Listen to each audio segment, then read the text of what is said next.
చిన్న వాక్యము చదువుకుంటాం, ఎక్కువ వాక్యం ఉండదు, ఎక్కువ ప్రార్థన చేయాలి. అంటే 2 అవర్స్లో ఒక హాఫ్ అన్ అవర్ ఒక పాట లేక 2 పాటలు వాక్యము ఉంటుంది, తర్వాత ప్రార్థన ఉంటుంది. మీ అవసరతలు ఏదైనా ఉన్నట్లయితే సంఘంలో మీరు చెప్పగలిగినప్పుడు అవసరత భౌతికమైనది కాకుండా ఆధ్యాత్మికమైనటువంటి అవసరత అయితే ఇంకా ఘనంగా ఉంటుంది. జై జీవితం కోసం, ఈ జై జీవితం నాకు రావాలి అని సంఘంలో మనం ప్రార్థించినట్లయితే ఈ 30 దినాల యొక్క ఫలితము మనం చూడవచ్చు. తర్వాత రోజు మేము సేవకులుగా రోజు ఉండాలంటే ఉండడం కష్టం. ఉదయము సాయంత్రం 2 పూటలు జరుగుతుంది. ఒకవేళ హెడ్ క్వార్టర్ పిలిస్తే నేను వెళ్ళాల్సి వస్తుంది. నేనైనా ఆయన ఉంటారు, ఇద్దరిలో ఎవరైనా ఉంటాం.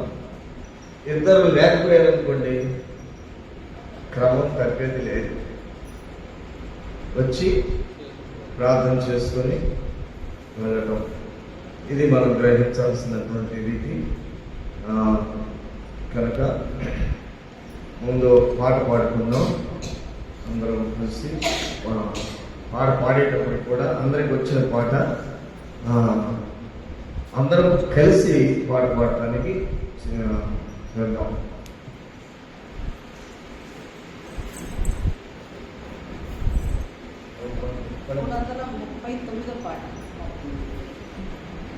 ఏం పాడమ్మా?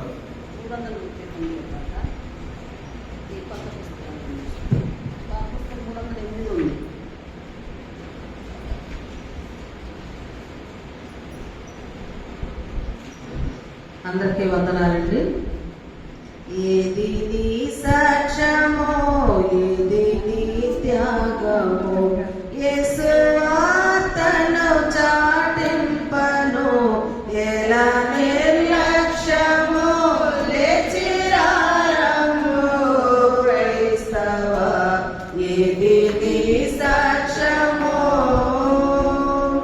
అపోస్తలులు శిష్యులు అపనిందలు హింసలు, అపోస్తలులు శిష్యులు అపనిందలు హింసలు అన్నిటి భరించి, అన్నిటి భరించి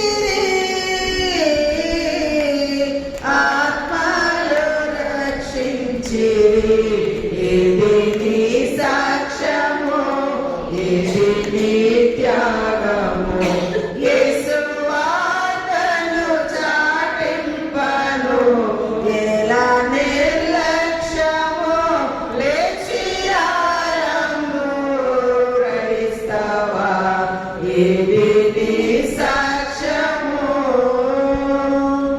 అగ్నికి ఆహుతి అసూలు నర్పించిరి, అగ్నికి ఆహుతి అసూలు నర్పించిరి, ఆరాని నరకాగ్నికి, ఆరాని నరకాగ్నికి దూరముగా నుండి. ఏది నీ సాక్ష్యము, ఏది నీ త్యాగము, యేసువా తను చాటింపను, ఎలా నిర్లక్ష్యము లేచిరారము క్రైస్తవా. ఏది నీ సాక్ష్యము, ప్రాణాలు బలి ఇచ్చిరి, ప్రభువెంతో సేవించిరి, ప్రాణాలు బలి ఇచ్చిరి,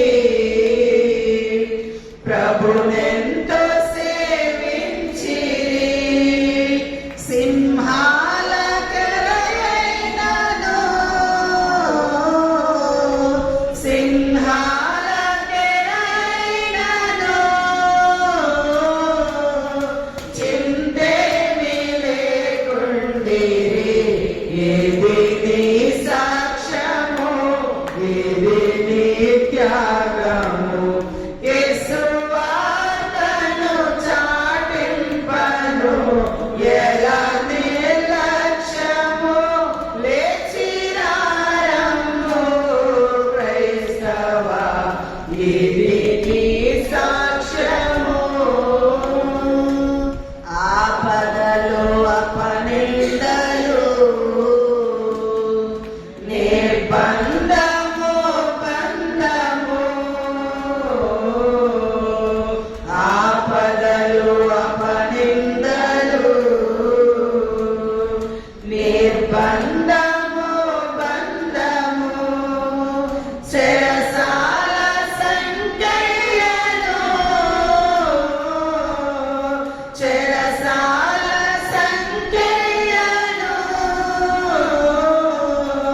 నీకేమి లేనప్పుడు ఇది నీ సాక్ష్యము ఇది నీ త్యాగము యేసు వార్తను చాటింపను ఎలా నిర్లక్ష్యము లేచిరారము క్రైస్తవ ఇది నీ సాక్ష్యము కోటెంతో విస్తారము కోసేటి వారెవ్వరు కోటెంతో విస్తారము కోసేటి వారెవ్వరు కొంతైన కోయంగను కొంతైన కోయంగను కోరిక కలిగుండాలి ఏది నీ సాక్ష్యము ఏది నీ త్యాగము యేసు వార్తను చాటింపను ఎలా నిర్లక్ష్యము లేచిరారము క్రైస్తవ ఇది నీ సాక్ష్యము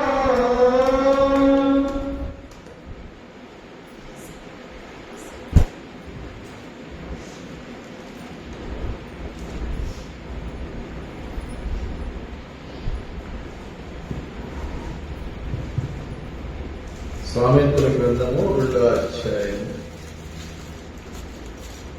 మొదటి నుంచి 22 వచనాలు ఉన్నాయి. ఒక్కొక్కరు ఒక్కొక్క వచనం చదువుదాం. మిగిలినవి కూడా ఎవరైనా చదవచ్చు. నా కుమారుడా, నీవు నా మాటలను అంగీకరించి నా ఆజ్ఞలను యొక్క దాచుకున్న ఎడల జ్ఞానమునకు నీ సెవియొక్కి హృదయపూర్వకంగా వివేచనను అభ్యసించిన ఎడల తెలివికై మొరపెట్టిన ఎడల ఒక్కొక్కడు ఒక్కొక్క వచనము చదువుదామండి. వివేచనకై మనవి చేసిన ఎడల 3 చదివానండి. వెండిని వెతికినట్లు దాన్ని వెతికిన ఎడల దాచబడిన ధనమును వెతికినట్లు దాన్ని ఎదికిన ఎడల యెహోవా యందు భయభక్తులు కలిగి ఉండుట ఎట్టిదో నీకు గ్రహించడము.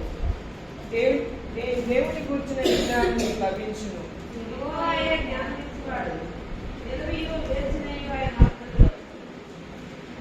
ఆయన యథార్థవంతులను వర్ధనము చేయును. యుక్త మార్గము తప్పక నడుచుకుని వారికి ఆయన క్షేమముగా ఉంటుంది. న్యాయము తప్పుకోకుండా ఆయన కనిపెట్టును. తమ భక్తుల ప్రవర్తనను ఆయన కాచును. అప్పుడు నీతి న్యాయములను యథార్థతను ప్రతి సన్మార్గమును నీవు తెలుసుకోము.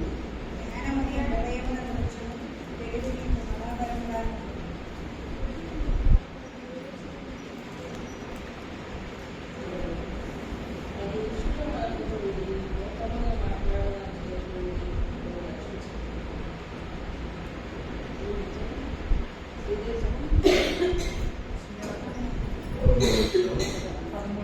పదమూడవ వచనం. అట్టి వారు చీకటి త్రోవలలో నడవవలెనని యథార్థ మార్గములను విడిచిపెట్టుదురు. 14వ వచనం.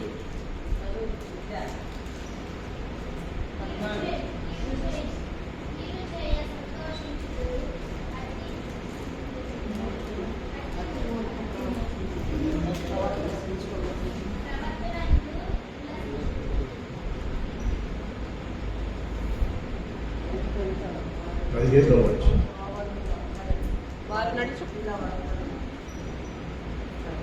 మరొకరైనా చదవచ్చు. అది జాన స్త్రీ నుండి మృదువుగా మాట్లాడే స్త్రీ నుండి నిన్ను రక్షించింది. అటు స్త్రీ తన యవనకాలపు ప్రియుని విడిచినది విడిచినది తన దేవుని నిబంధనను మర్చినది.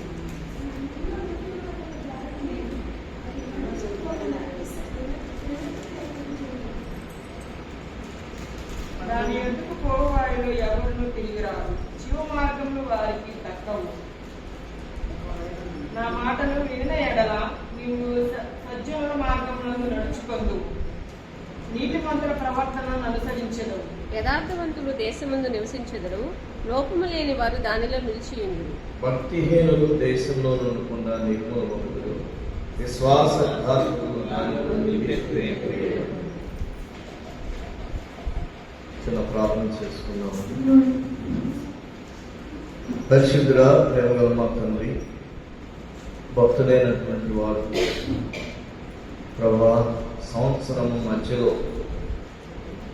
నాయన 6వ మాసము ప్రార్థనా మాసముగా ప్రకటించినారు ప్రభా. కనుక కొనసాగింపులో మేలు పొందినటువంటి వారు చాలామంది మా జీవితాల్లో కూడా ప్రభా ఈ యొక్క జూన్ మాసం ప్రార్థనా మాసముగా సంఘమంతా కలిసి ఈ సన్నిధిలో ప్రభా మేము ఎలాంటి సమస్యల్లో నలిగిపోతున్నాము, ఏ విషయంలో ప్రభా మేము వాక్యానుసారంగా నిలిచి ఉండలేకపోతున్నాము ప్రభా, ఆ విషయంలో మేము అవగాహన చేసుకొని మీ పాదాల దగ్గర ఈ మాసంలో సరవడానికి దిద్దుకోవడానికి మాకు తగిన సహాయం దయచేయండి. నాతో మాతో మీరు మాట్లాడండి ప్రభా. మీ వాక్కులు, మీ మాటలు మేము విడిచిపెట్టుకునే వారము కాకుండా ఆ మాటల ద్వారా మేమందరము కూడా ప్రభా ఆత్మీయ మేలు పొందడానికి తగిన సహాయం దయచేయమని, అల్పుడను అయోగ్యుడను నన్ను మరుగు చేసి నా నోట నీ మాటల గురించి మీరే మాట్లాడమని ప్రభు యేసు నామమున వేడుకొని ప్రార్థన చేయించున్నాను తండ్రి, ఆమేన్. ప్రభు నామమున మీ అందరికీ వందనాలండి.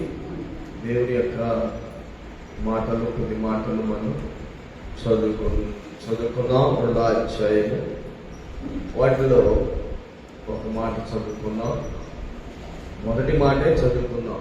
నా కుమారుడా, నీవు నా మాటలు అంగీకరించి నా ఆజ్ఞలు మార్చుకుని ఎడల జ్ఞానమునకు నీ చెవికి హృదయపూర్వకంగా వేచిన అభ్యసించిన ఎడల, వెలుగుకై మొరపెట్టిన ఎడల, వేచినకై మనవి చేసిన ఎడల, వెళ్ళిని వెతికినట్లు దాన్ని వెతికిన ఎడల, రాచుకుని ధరమును వెతికినట్లు దాన్ని వెతికిన ఎడల, యెహోవాకు భయభక్తి కలిగిన ఎప్పుడో నీవు గ్రహించెదవు, దేవుని గురించిన విజ్ఞానం నీకు లభించును.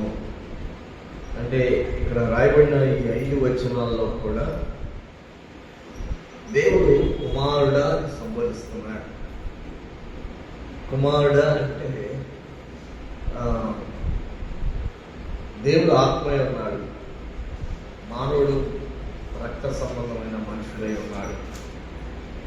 కుమారుడా అని సంబోధిస్తుంటే ఆయన కుమారుడు అంటే ఆయన ద్వారా జన్మించినటువంటి వ్యక్తి. అంటే ఎలాగా? రక్త సంబంధాలుగా పుట్టినటువంటి కుమారుడు, ఆత్మ సంబంధముగా పుట్టిన కుమారుడు. అంటే వాక్యము చేత జన్మించడం. ఒకడు క్రొత్తగా జన్మించితేనే కానీ అని రాయబడింది. కనుక దేవుని యొక్క బీజము కలిగిన వాడే దేవుని కుమారుడు. లోక సంబంధంగా శరీర బీజం కలిగిన వాడు లోక సంబంధమైనటువంటి మనిషి కుమారుడు అనుకోవచ్చు. కానీ దేవుని కుమారుడు అంటే రాయబడిన మాట, నా కుమారుడా, సొలొమోను రాసినటువంటి మాటలు. ఈ మాటలు అంటే ఈ వాక్యము జ్ఞాని అయినటువంటి సొలొమోను తన ప్రజలైనటువంటి వారికి వ్రాయబడినటువంటి ఆ మాటలు సంబోధనలు. కుమారుడు అనే పదము చాలా విలువైంది. దేవుడు కూడా తన కుమారుడు యేసుక్రీస్తు ప్రభుని ఈయన నా ప్రియ కుమారుడు అని సంబోధించారు. ఆ శబ్దం విన్నారు వాడు. ఈయన నా ప్రియ కుమారుడు, ఈయన యందు నేను ఆనందించుచున్నాను, ఈయన మాట వినుడి. ఇక్కడ 5 వచనాల్లో ఉన్నటువంటి సారాంశము, నా కుమారుడా, నీవు నా మాటలు అంగీకరించి నా ఆజ్ఞల యొద్ద దాచుకొని ఎడల. మనకి ఏం గుర్తుండాలండి? క్రైస్తవము, క్రీస్తుని అంగీకరించినటువంటి వారం కనుక మనం క్రీస్తు బిడ్డలం. కుమారుడు సంబోధించినప్పుడు ఆయన పిల్లలం కనుక ఆయన మాటలు మనకు ముఖ్యం, దేవుని మాటలు మనకి ముఖ్యము. వాక్యము దేవుడై ఉంటాడు. వాక్యము శరీరధారిగా కృపాసంచ సంపూర్ణిగా మన మధ్య నివసించను అని రాయబడింది. కానీ ఇజ్రాయేలీలో యేసుక్రీస్తు ప్రభుని విశ్వసించరు, దేవుని కుమారుడు అనుకోరు. యేసు నేను తండ్రి దగ్గర నుంచి వచ్చాను అని చెప్పినా కానీ వాళ్ళు నమ్మరు. ఇంకా మెస్సియా వస్తాడు, ఇంకా మెస్సియా వస్తాడు. ఇప్పటికీ ఆ యెరూషలేము దేవాలయం గోడల దగ్గర ఇంకా మెస్సియా కొరకు వాళ్ళు ఎదురు చూస్తున్నట్లుగా సమరయ స్త్రీ దగ్గర కూడా ఒక మాట చెప్తారు. సమరయ స్త్రీ ఒక మాట చెప్పుది ఏంటంటే, మెస్సియా వస్తాడని మాకు తెలుసును, ఆయన అన్ని చక్క పెడతాడు అని అంటే అప్పుడు ప్రభు ఏమంటారు? ఒక కాలము వచ్చుచున్నది, ఆ కాలమందు ఈ పర్వతం మీదైనను యెరూషలేము దేవాలయములనైనను మీరు తండ్రిని ఆరాధించరు. నా మాట నమ్ముము. మీరు మీకు తెలియని దాన్ని ఆరాధించుతున్నారు, మేము మాకు తెలిసిన దాన్ని ఆరాధిస్తున్నాము. రక్షణ ఇదుల్లోంచే కలుగుతుంది. అయితే యథార్థముగా ఆరాధించువారు ఆత్మతోను సత్యముతోను ఆరాధించు కాలము వచ్చుతున్నది, వచ్చి ఉన్నది కూడా.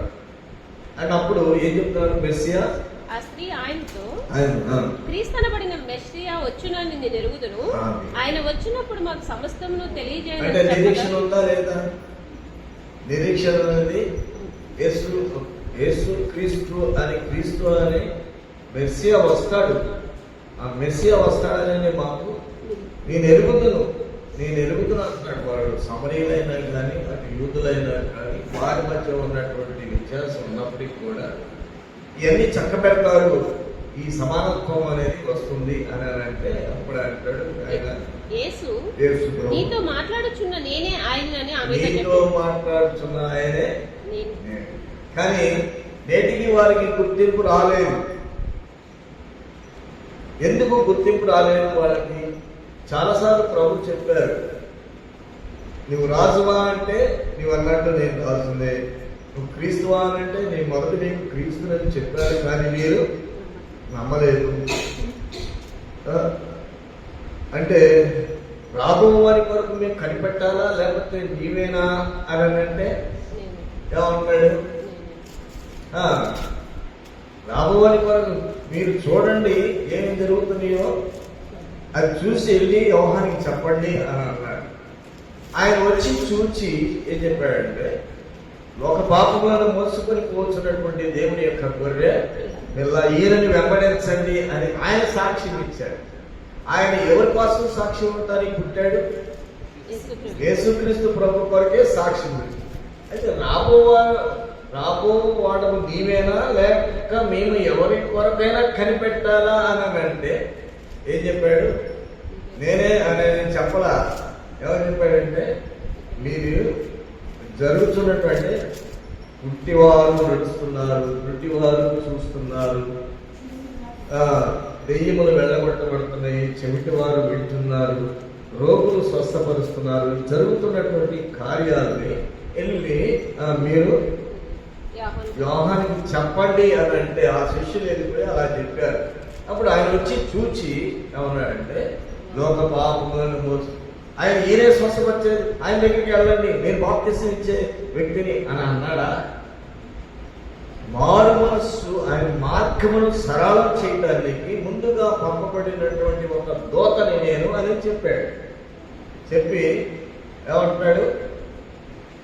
లోక పాపములను మోసుకొని పోతున్నటువంటి దేవుని గొర్రె పిల్ల ఈయనని మీరు వెంబడించండి అని చెప్పాడు. తన గురించి అయితే నువ్వు నిజంగా క్రీస్తు అయితే మాకు చెప్పమని ప్రధాన యాజకులు అడిగినప్పుడు నేను ముందుగా మీకు చెప్పాను కానీ మీరు నమ్మలేదు అని అన్నాను. కనుక పిల్లరా, వాక్యము శరీరధారిగా ఈ లోకానికి వచ్చింది. వాక్యము శరీరధారి కృపా సత్య సంపూర్ణుడిగా మన మధ్య నివాసము చేసింది. కనుక ఆయన వాక్యం, ఆయన మాట మనము కైకొన్నట్లయితే నీవు నా మాటలను అంగీకరించి నా ఆజ్ఞలను నీ యొక్క దాచుకొని ఎడల జ్ఞానములకు చెవియకి హృదయపూర్వకముగా వివేచన అభ్యసించిన ఎడల జ్ఞానములకు చెవియకి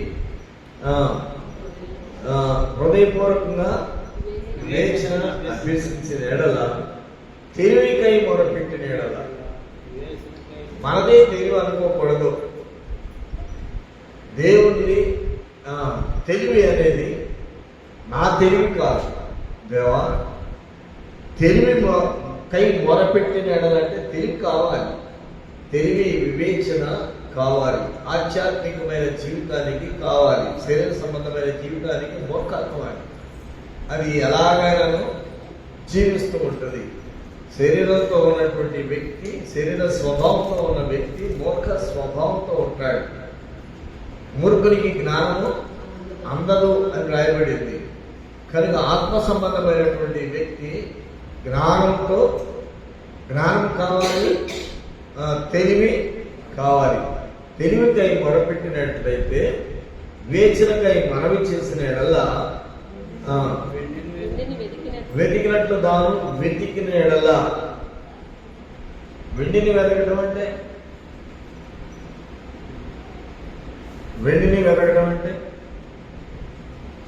అంటే అది ఒక లోహం కదా. లోహాన్ని వెతికితే బంగారం వెతికినట్టుగా బంగారం విలువైందా, వెండి విలువైంది?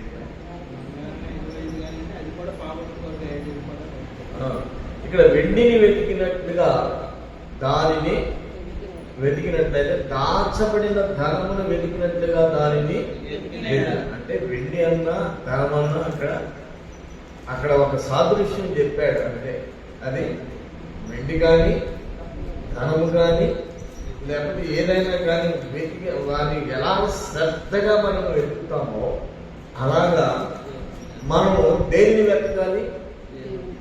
వివేచనను, జ్ఞానమును, తెలివిని ఎతకాలి. మనం లోకాన్ని వెతుకుంటాం. లోకంలో ఉన్నటువంటి శరీరానికి సంబంధించిన వాటిని ఎంత శ్రద్ధగా వెతుకుతామో వాటిని మనం సంపాదించుకోవడానికి ఇష్టపడతాం. అయితే ఇక్కడ వాటిని వెతికినట్లుగా మనం వెతికినట్లయితే యెహోవా యందు భయభక్తులు కలిగి ఉండటం ఎట్టిదో నీవు గ్రహించదవు. దేవుని భయము, దేవుని భయం లేని వాడు నిర్భయంగా జీవిస్తామంటాడు, నిర్లక్ష్యంగా జీవిస్తామంటాడు. భయం ఉంటుంది.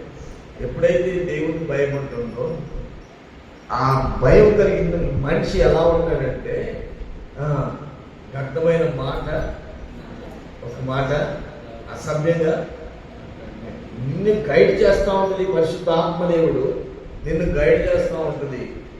ఎలా మాట్లాడాలో, ఎలా గౌరవించాలో, ఎలాగ ప్రేమించాలో, ఎలాగ నిన్ను నువ్వు అణుచుకోవాలో, ఎలాగ నువ్వు తగ్గించుకోవాలో ఆ విధానంలో నువ్వు ఉంటావు. అప్పుడు నువ్వు ఏ స్థానంలోకి వెళ్తున్నావంటే దేవుని కుమారుని యొక్క స్థానంలోకి వెళ్తున్నావు. ఇప్పుడు ఈ మాట రాయబడి దేవునికి నా కుమారుడా అన్న సంబోధన అందరికీ రాసిన మాట, అందరికీ రాసిన పాట కాదు, ఆయనను అంటే దేవుని వెతికే వారి కొరకు రాసినటువంటి మాట ఇది. ప్రజలందరూ కూడా అందరూ ఒకే రూపంలో ఉన్నారు, కానీ రక్తమాంసాలు కలిగినటువంటి వారుగానే ఉన్నారు. కానీ ప్రత్యేకించబడినటువంటి వ్యక్తి గురించి మాట్లాడిన మాట, నా కుమారుడా నీవు నా మాటలు అంగీకరించి నా ఆజ్ఞల యొక్క దాచుకో. అవి ఎలా ఉండాలి? వాటిని పారవేసుకోవద్దు. దేవుని మాటల్ని నీవు దాచుకో. ఎంత వాక్యము మనం వింటున్నాము, ఆ వాక్యం యొక్క మనలో దాగి ఉన్నట్లయితే ఆ వాక్యము నిన్ను హెచ్చరిస్తుంది కదా, ఆ వాక్యము నీకు బోధిస్తుంది. ఏదో ఒక చిన్న, నేను అన్నాను ఇందాక, మనకి మనమే పనిష్మెంట్ వేసుకోవాలి. ఒకళ్ళు పనిష్మెంట్ వేస్తే బాధ కలుగుతుంది. నీ ఎవరికి వాళ్ళే పనిష్మెంట్ వేసుకుంటే ఎవరికి బాధ ఉంటుంది? నీ మనస్సాక్షి నిన్ను సరిచేస్తుంది కనుక నీ మనస్సాక్షి నిన్ను ఎంతో శుద్ధినిగా చేయను అని కూడా నేను వాక్యం చెప్పుకున్నాను కదా. కనుక నీ మనస్సాక్షి నువ్వు మాట్లాడుతున్న మాట విషయంలో కానీ యేసుక్రీస్తు ప్రభు దేవుని కుమారుడై ఉంది. దేవుని కుమారుడిని నిరూపించుకోవడానికి ఎన్నో చేసినప్పటికీ కూడా వాడు నమ్మారా? నువ్వు సత్యవంతులని నిరూపించుకోవడానికి నువ్వు ఎన్నో చేయొచ్చు. నేను ఇలా చేశాను కదా, నేను అలా చేశాను కదా, నేను అలా చేశాను కదా అని నువ్వు అనుకోవచ్చు. కానీ నేను నమ్మకపోవచ్చు. కానీ నన్ను నమ్మలేదు అని చెప్పేసి యేసుక్రీస్తు ప్రభు ఆయన మరి కుమారుడు కాకపోయాడా? తండ్రికి కుమారుడు కాకపోయాడా? ఇతరులలో మనిషికి నమ్మకం లేనివాడు, అపనమ్మకం. ప్రతి మనిషిలో అపనమ్మకం ఉంటుంది. ప్రతి మనిషికి అపనమ్మకం ఉంటుంది. నేను సత్యవంతుడిని, నమ్మకస్తుడిని, నీతిమంతుడిని, ఆయన ఆల్రెడీ నా మనసులో ఏమీ లేదు అని చెప్పడానికి నువ్వు చెప్పలేవు. ఏ వ్యక్తి కూడా చెప్పలేరు. ఎందుకంటే హృదయము ఘోరమైనటువంటి వ్యాధి కలది. ప్రతి వాని హృదయము ఘోరమైన వ్యాధి కలది. దాన్ని సరిచేసుకోవడానికి దేవుడే మనకి, ఆయనే పరమవైద్యుడు కనుక హృదయంలో ఎరిగిన దేవుడు ఆయన. కనుక ఆ హృదయాన్ని మనం సరిచేసుకోవాలి. ఈ జూన్ మాసం ఈ 30 దినాల్లో ఈ 30 దినాల్లో హృదయాన్ని శుభ్రంగా, దానిని ఏ మాలిన్యం లేకుండా, ఏ కలుషితం లేకుండా దాన్ని శుభ్రంగా కడిగి పవిత్రంగా చేసుకోవాలి. దేవుని కుమారుడిని నేను అని లోకంలోనే ఉన్నారు, కానీ దేవుని కుమారుడిని. దేవుని ఆజ్ఞ నాలో ఉంది, దేవుని మాట నాలో ఉంది. కనుక దేవుని మాట చెప్పుకున్నాను. నేను ఒకవేళ సేవకుడిని అనుకోండి, నీకు వాక్యం బోధిస్తున్నాను, నేను పొరపాటు చేస్తున్నాను, నేనే పొరపాటు చేస్తున్నాను. నాకు నా మనస్సు నన్ను హెచ్చరించటల్లా, తెలియట్లా. నేను అంధకారంలోనికి వెళ్ళిపోయాను. అంధకారం నాకు గుడితనం ఏర్పడింది. మీకు మనోనేత్రం తెరవబడి నా బలహీనత మీకు అర్థమవుతుంది. అప్పుడు గ్రహిపోతుందా? నేను అంధకారంలో ఉన్న సంగతి నాకు తెలియట్లేదు, కానీ మీకు తెలుస్తుంది. అప్పుడు ఏం చేస్తాం? హెచ్చరిక చేద్దామా? బయటికి తీయాలి కదా. మరి ఎలా చేయాలి?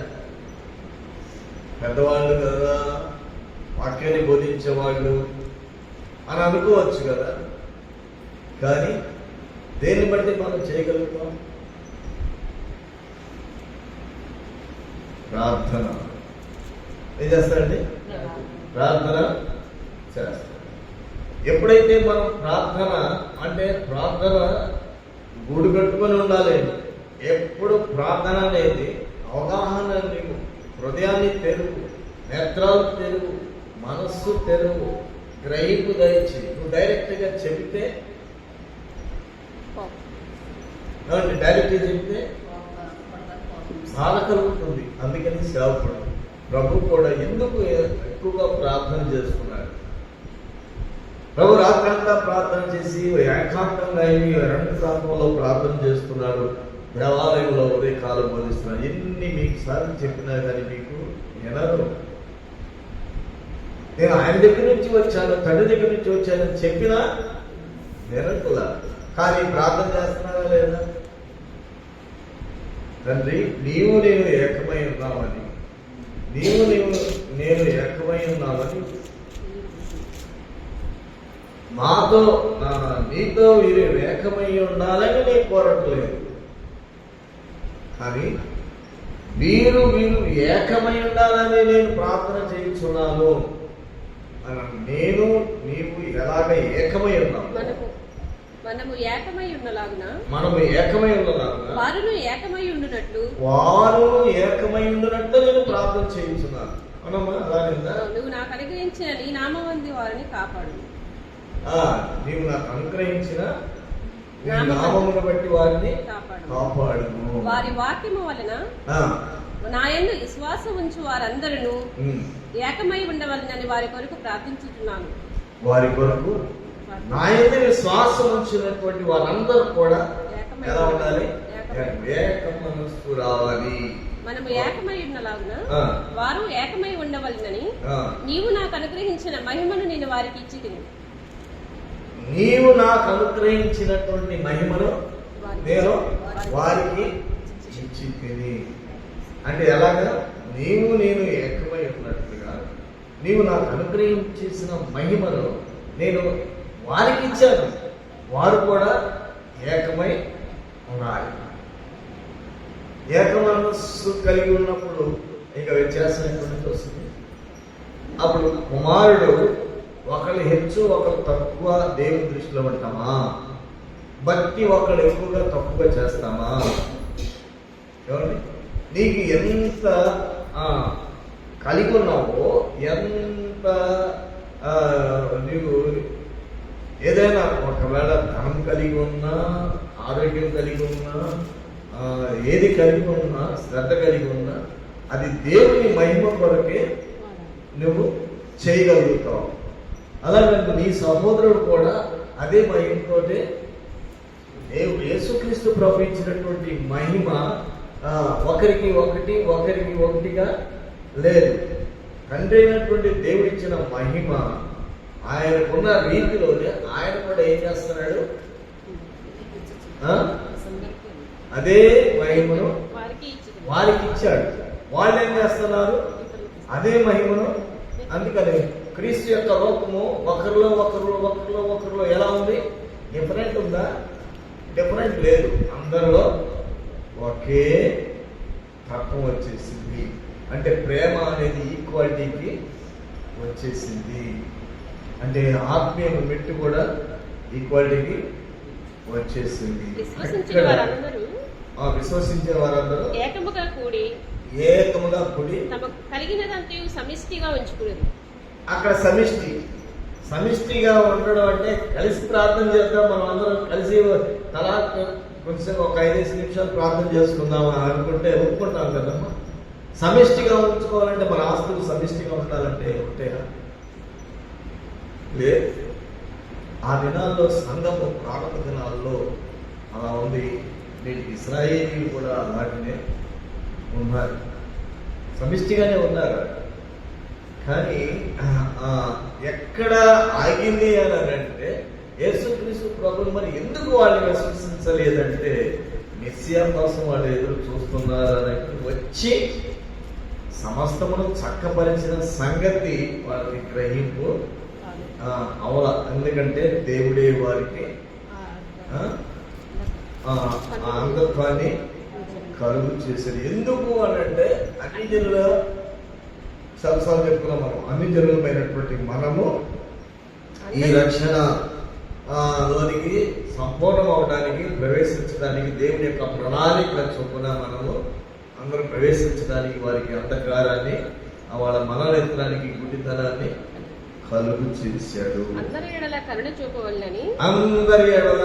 చూపవలనని దేవుడు అందరిని అవిధేయ స్థితిలో మూసివేసి బంధించి అవిధేయత స్థితిలో మూసివేసి. దేవుని జ్ఞానం ఎంత గొప్పది, దేవుని జ్ఞానం ఎంత గొప్పది. కనుక ఇశ్రాయేలీయులు అంటే వాళ్ళు ఏర్పరచబడినటువంటి వారు. వాళ్ళకి ఆ బిరుదు మనకి కూడా ఇవ్వడానికి దేవుడు ఆయన కృప అయిపోయి ఉన్నది. చూడండి ఇక్కడ ఏం చెప్తున్నాడంటే, యెహోవా యందు 5వ వచనం, యెహోవా యందు భయభక్తులు కలిగి ఉన్నట్టు ఎట్టుదో నీవు గ్రహించదు. దేవుని గురించిన విజ్ఞానం నీకు లభించను. దేవుడు గురించినటువంటి జ్ఞానం నీకు లభించినప్పుడు నువ్వు ఎలా ఉంటావండి? తొట్టుపడవు, బలహీనం కావు, నీకు నీవే హెచ్చరించుకుంటావు, నీకు నీవే బుద్ధి చెప్పుకుంటావు, నీకు నీవే పనిష్మెంట్ చెప్పండి. అంతే కదా, మనం ఎందుకు పనిష్మెంట్ వేసుకోవాలి అని మనమే అనుకోవచ్చు కదా. కనుక నేను యోనా వేసుకోలేదా పనిష్మెంట్? యోనా పనిష్మెంట్ వేసుకోలేదా? వేసుకున్నాడా లేదా? కానీ పనిష్మెంట్ అతనికి పనిష్మెంట్గా ఉంచాడా దేవుడు? అవునండి. కానీ ఆ పనిష్మెంట్ ఏమైంది? అతన్నే రక్షణలోనికి నడిపించింది. అతని ద్వారా అనేకులు పట్టణము, దేవుడు ప్రేమించిన పట్టణము రక్షించబడింది. కనుక మనల్ని మనం పనిష్మెంట్ వేసుకుంటే, నువ్వు వెళ్ళి ఎవరితో మాట్లాడితే, నువ్వు పనిష్మెంట్ వేసుకోకుండా మనల్ని కవర్ చేసుకొని వెళ్ళి చెప్తే నీకు నువ్వు పనిష్మెంట్ వేసుకున్నట్లయితే దేవుడు నీకు సఫరింగ్ కృతము అన్ని చేయగలడు. కనుక మా జీవితంలో దేవుని యందు భయభక్తులు కలిగి ఉండడం మనం అలవర్చుకోవాలి. దేవుని భయం కలిగి ఉంటే ఎలా ఉంటాం? ఎన్నోసార్లు చెప్పుకుంటున్నాం, అలవాటు అయిపోతుంది కదా మనకి. క్రమం అనేది లేదు, క్రమం అనేది లేదు, క్రమం తప్పిపోతుంది. అవడానికే క్రమం కాదు, అన్ని విషయాల్లో క్రమం. ఈ సామెతల గ్రంథం పోయిన సంవత్సరం చదువుకున్నాం, మళ్ళీ ఈ సంవత్సరం చదువుకున్నాం, మళ్ళీ రిపీటెడ్గా చదువుకున్నాం. నీ వెళ్తేంటో నువ్వు గుర్తించుకొని రోజు రాసుకో. నీ వెళ్తేంటో నువ్వు గుర్తించుకొని రోజు రాసుకో. పాఠం అప్పచెప్పడం అంటే అప్పచెప్పేసేస్తాం కాబట్టి నీ వెళ్తే నువ్వు గుర్తించుకొని అది క్రమబద్ధం చేయి. ఎప్పుడైతే నువ్వు క్రమబద్ధం చేస్తావో తప్పనిసరిగా దేవుడు నీకేమిస్తాడు? తప్పనిసరిగా నీకు జీవితాన్ని దేవుడు ఇస్తాడు. ఒకడు ఆస్తివాదం కాదు, ఒక లోక సంబంధమైనటువంటి ఐశ్వర్యాన్ని బట్టి కాదు. సమస్తాన్ని పొందుకున్నటువంటి సొలొమోను, జ్ఞానం ఐశ్వర్యాన్ని పొందుకున్నటువంటి సొలొమోను చివరికి ఏమయ్యాడు? ఆయన చెప్పిన మాట చివరి మాట ఏంటి? ఈ మాటేగా, 5వ వచనం మాటేగా.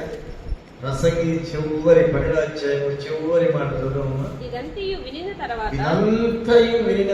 తేలిన ఫలితార్థం ఏంటి అంటే దేవుని యందు భయభక్తులు కలిగి ఉండి ఆయన కట్టడలు అనుసరించి నడుచుచుండవలెను. ఆయన కట్టడలను అనుసరించి మనకు ఒక కట్టడి ఎవరు బంధిస్తే దేవుడు ఒక కట్టడిస్తే ఆ కట్టడను అనుసరించి నడవటానికి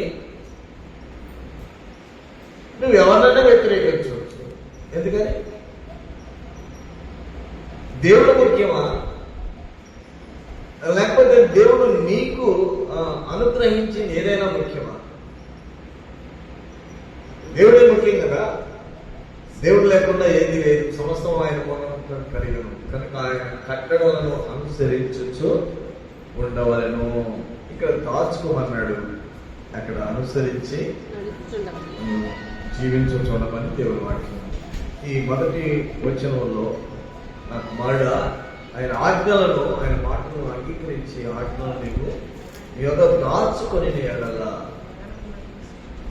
అని రాయబడింది. అనుసరించిన ఎడల అనుసరించి ఆయన కట్టడలను ఆజ్ఞలను అనుసరించుకుంటవారు అదే మానవ పూర్తి విధి యొక్క ఆ విధి కలిగి ఉన్నట్లయితే అప్పుడు ఈ లోకంలో నీకు ఏది కూడా చెప్పండి భయం అనేది నీకు లేదు.